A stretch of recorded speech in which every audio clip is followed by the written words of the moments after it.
and welcome to Sense and Sensibility, the Inflation Guy podcast. I am Michael Ashton. I am the Inflation Guy, and I am your host.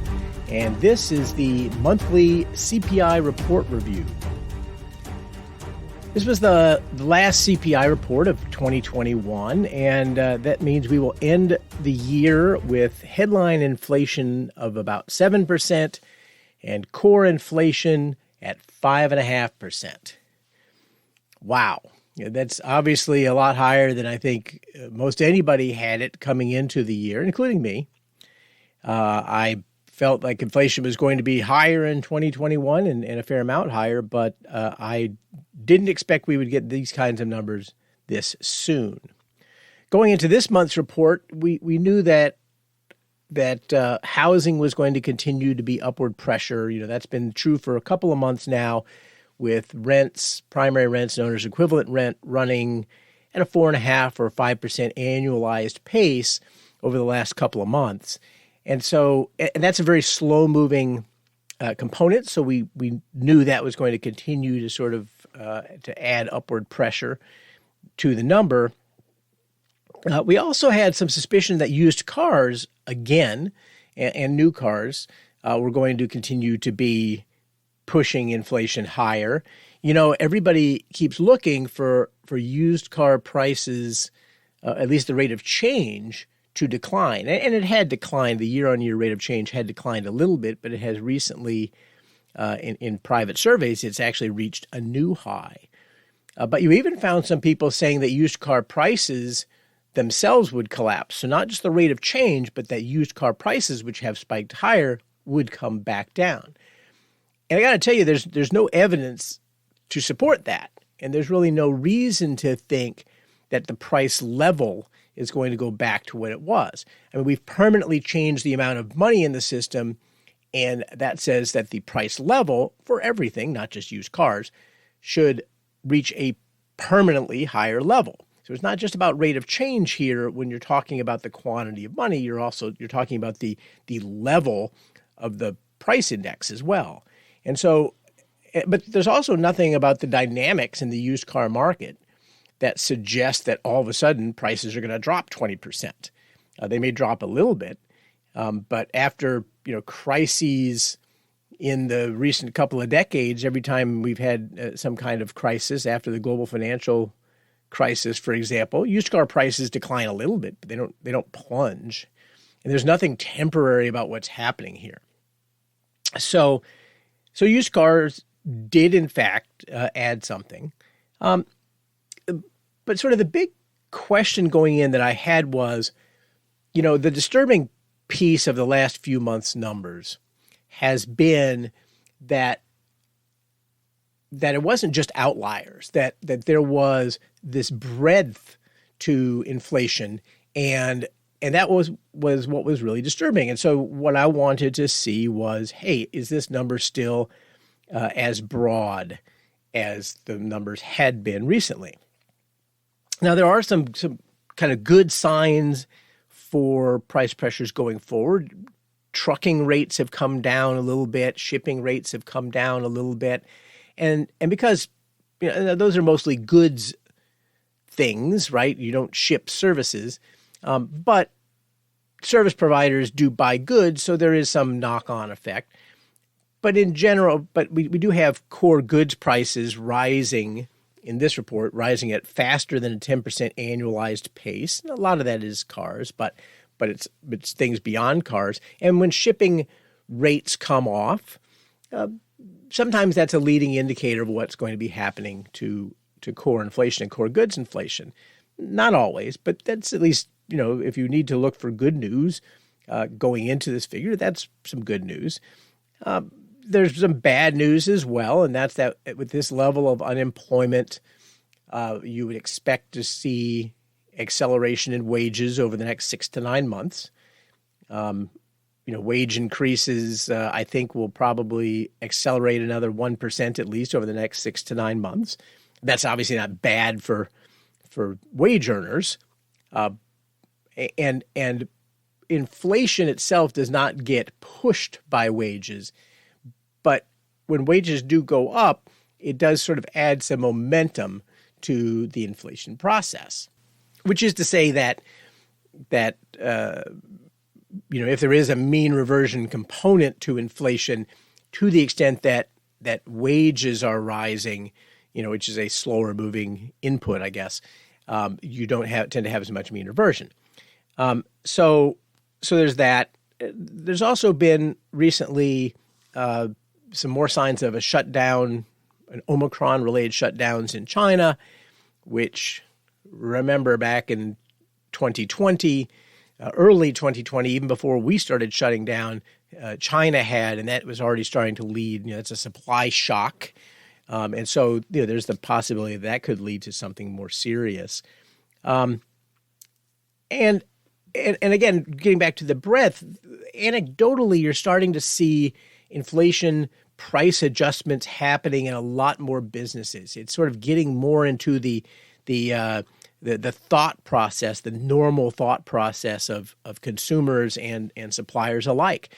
I work with some industrial concerns, and you see where you used to see the suppliers very apologetic when they would have to raise prices. That's gone, and price increases come in over the transom, and it is what it is. And you're seeing that at the consumer level as well. The restaurant changes its prices. There's no apology about it. They might explain that it has to do with having trouble finding workers or what have you, but people are taking it. And that's part of the problem here, is that if you get into this inflationary mindset, it gets very hard to re-anchor it. Now, I don't necessarily think anchored inflation expectations drive inflation all that much, but it does influence whether or not the inflation process has sort of a mean around 1.5 or 2, or whether it has a mean around 3.5 or 4. It does change sort of where that distribution ends up playing itself. So, as I said, core goods inflation in this number is still over 10%, or now over 10%. Core services inflation is almost 4%. Core services, obviously, there's no supply chain concerns with services, and so that going up to 4% is that's historically been kind of the upper end for the last couple of decades. Has been around 4%, so we need to keep an eye on that. 3/4 of the consumption basket is still inflating faster than 3%. But you should get used to the following phrase, which you're going to see more and more over the next couple of months. But economists expect inflation to moderate in the months ahead. You're going to see that phrase in all kinds of press. Anyone who's talking about inflation is going to throw that in there because, thanks to base effects, which is to say, last April, May, June were very high prints.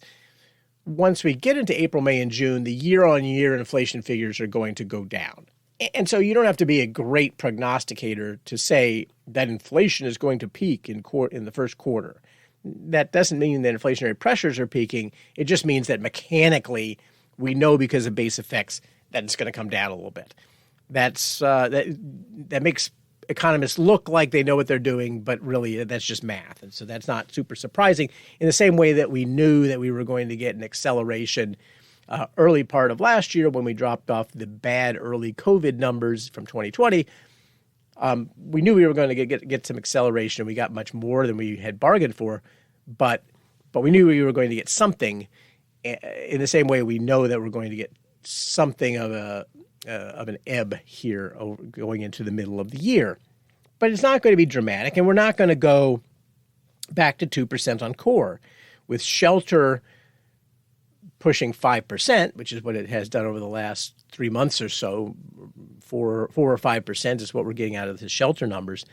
And shelter being a third of core, you're not going to see core inflation back down to 2% very soon.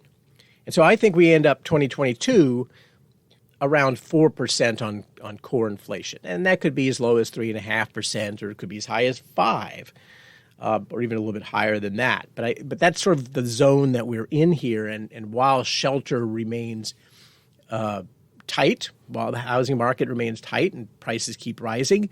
Then that's going to tend to hold up overall inflation. And so we need to get used to that. What about 2023? Well, then we get into what the Fed is going to do. And the Fed right now is still purchasing bonds.